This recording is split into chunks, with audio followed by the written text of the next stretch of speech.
آج ہم تین بہت ہی اہم حدیثوں پر بات کر رہے ہیں جو صحیح بخاری سے لی گئی ہیں. یہ ہمیں بتاتی ہیں کہ ایک سچے مسلمان اور مومن کی پہچان کیا ہے، خاص طور پر ان کے آپسی برتاؤ کے لحاظ سے. جی بالکل. ہم نے یہ جانکاری ایک لیکھ سے لی ہے جس کا شیرشک ہے مسلمان اور مومن کی پہچان، 3 حدیثیں. تو آج کا ہمارا ارادہ ہے کہ ان حدیثوں کے گہرے مطلب کو سمجھیں، ہے نا، اور دیکھیں کہ یہ ہماری روزمرہ کی زندگی پر کیسے اثر ڈال سکتی ہیں. چلیے اس پر گہرائی سے بات کرتے ہیں. ضرور. تو پہلی حدیث یہ صحیح بخاری کی حدیث نمبر 9 ہے. اس میں ہے مسلمان وہ ہے جس کی زبان اور ہاتھ سے دوسرے مسلمان محفوظ رہیں، اور مہاجر وہ ہے جو ان چیزوں کو چھوڑ دے جن سے اللہ نے منع کیا ہے. اب دیکھیے، زبان سے محفوظ رکھنا تو سمجھ آتا ہے، مطلب گالی گلوچ، جھوٹ، غیبت سے بچنا.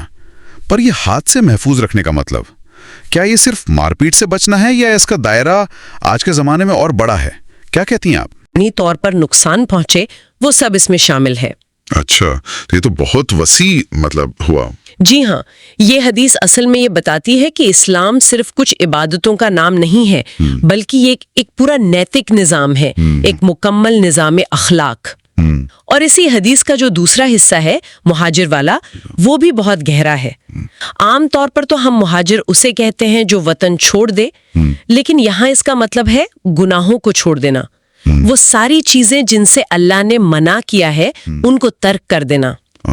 تو یہ ایک طرح کی آپ کہہ سکتی ہیں روحانی ہجرت ہے، برائی سے اچھائی کی طرف ایک مسلسل سفر. واہ، روحانی ہجرت، یہ بات تو سوچنے والی ہے. مطلب صرف جگہ بدلنا نہیں، بلکہ اپنی عادتوں کو، اپنے کردار کو بدلنا اصلی ہجرت ہے. اچھا، تو اب دوسری حدیث پر آتے ہیں. حدیث نمبر 10. اس میں پوچھا گیا کہ سب سے بہتر اسلام کس کا ہے؟ ہاں، اور دلچسپ بات یہ ہے کہ جواب میں کسی بڑی عبادت کا ذکر نہیں آیا. جواب وہی تھا جو پہلی حدیث میں تھا، وہ جس کی زبان اور ہاتھ سے دوسرے مسلمان محفوظ رہیں. پھر سے وہی بات. جی، یہ اس بات پر کتنا زور دیتا ہے کہ اسلام میں دوسروں کو تکلیف نہ پہنچانے کی کتنی زیادہ اہمیت ہے. یہ پہلی حدیث کی بات کو اور پختہ کرتا ہے. تو اس کا مطلب یہ ہوا کہ کوئی چاہے کتنی بھی نمازیں پڑھتا ہو، کتنے ہی روزے رکھتا ہو، اگر اس کا برتاؤ دوسروں کے لیے تکلیف دہ ہے تو اس کا اسلام بہترین نہیں مانا جائے گا. بالکل صحیح. یہ تو سماجک ذمہ داری پر بہت بڑا زور ہے. ہاں بالکل. اسلام میں نا حقوق العباد یعنی بندوں کے حقوق، ان کو بہت اہمیت دی گئی ہے. نیک عمل اور اچھا اخلاق، اچھا کردار، یہ ایک دوسرے سے جڑے ہوئے ہیں. بہترین مسلمان بننے کی کسوٹی صرف ہماری ذاتی عبادتیں نہیں ہے، بلکہ دوسروں کے ساتھ ہمارا سلوک کیسا ہے یہ بھی ہے. صحیح. یہ خود کو جانچنے کا ایک پیمانہ دے رہی ہے یہ حدیث. جی. اور پھر تیسری حدیث، حدیث نمبر 12، وہ مومن کی پہچان بتاتی ہے، یعنی سچے ایمان والے کی. وہ کیا ہے؟ وہ حدیث کہتی ہے تم میں سے کوئی شخص اس وقت تک کامل مومن نہیں ہو سکتا جب تک وہ اپنے مسلمان بھائی کے لیے وہی چیز پسند نہ کرے جو اپنے لیے پسند کرتا ہے. اپنے بھائی کے لیے وہی پسند کرنا جو اپنے لیے. جی. اور یہ صرف ایک اچھی صلاح نہیں ہے، یہ ایمان کے مکمل ہونے کی، اس کے کامل ہونے کی ایک شرط بتائی گئی ہے. یہ سننے میں تو بہت اچھا لگتا ہے، دوسروں کے لیے اچھا چاہنا، لیکن اس پر عمل کرنا، خاص کر جب ہمارے اپنے مفاد، اپنے انٹرسٹ سامنے ہوں، اصل چنوتی تو یہیں آتی ہے نا؟ بالکل بالکل. اصل امتحان تو یہی ہے.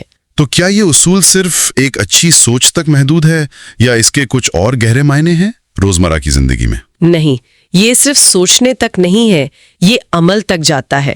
اس کا مطلب ہے ہمدردی رکھنا اور پھر عملی طور پر پریکٹیکلی دوسروں کی بھلائی کے لیے کوشش کرنا. جیسے ہم اپنے لیے اچھی صحت، اچھی روزی، عزت چاہتے ہیں، ویسے ہی دوسروں کے لیے بھی چاہیں، اور صرف چاہیں نہیں بلکہ اس کے لیے کوشش بھی کرے اگر ممکن ہو. یہ اصل میں خود غرضی سے نکل کر سچی خیر خواہی یعنی پروپکار کی طرف لے جاتا ہے. اچھا. اور یہی اسلامی بھائی چارے کی بنیاد ہے، سب سے مضبوط اصول ہے یہ. تو اگر ہم ان تینوں حدیثوں کو ایک ساتھ دیکھیں تو ہم نے کیا سیکھا؟ ایک تو یہ کہ دوسروں کو اپنی زبان اور ہاتھ سے محفوظ رکھنا. جی ہاں. دوسرا، گناہوں کو چھوڑنا جو کہ ایک طرح کی روحانی ہجرت ہے. اور تیسرا، خود سے زیادہ دوسروں کی بھلائی چاہنا، اپنے بھائی کے لیے وہی پسند کرنا جو اپنے لیے کرتے ہیں. جی ہاں. یہ سب ایک بہتر مسلمان اور شاید ایک بہتر انسان بننے کے بنیادی اصول ہیں. جی ہاں بالکل. یہ حدیثیں اصل میں امن، محبت اور بھائی چارے کا پیغام دیتی ہیں، اور اگر ان پہ عمل کیا جائے تو نہ صرف ایک فرد، ایک انسان بہتر بنتا ہے، بلکہ ایک بہترین معاشرہ، ایک اچھا سماج بھی بنتا ہے۔ ایمان کا تعلق صرف دل کی یقین سے نہیں ہے، بلکہ ہمارے عمل اور اخلاق سے بھی ہے۔ وہ ہمارے کردار میں نظر آنا چاہیے۔ اگر اسے بڑی تصویر میں دیکھیں تو یہ سفر ذاتی اصلاح یعنی پرسنل امپروومنٹ سے شروع ہو کر سماجی امن یعنی سوشل پیس کی طرف لے جاتا ہے۔ بہت خوب۔ اچھا، آخر میں ایک سوال سوچنے کے لیے چھوڑ جاتے ہیں۔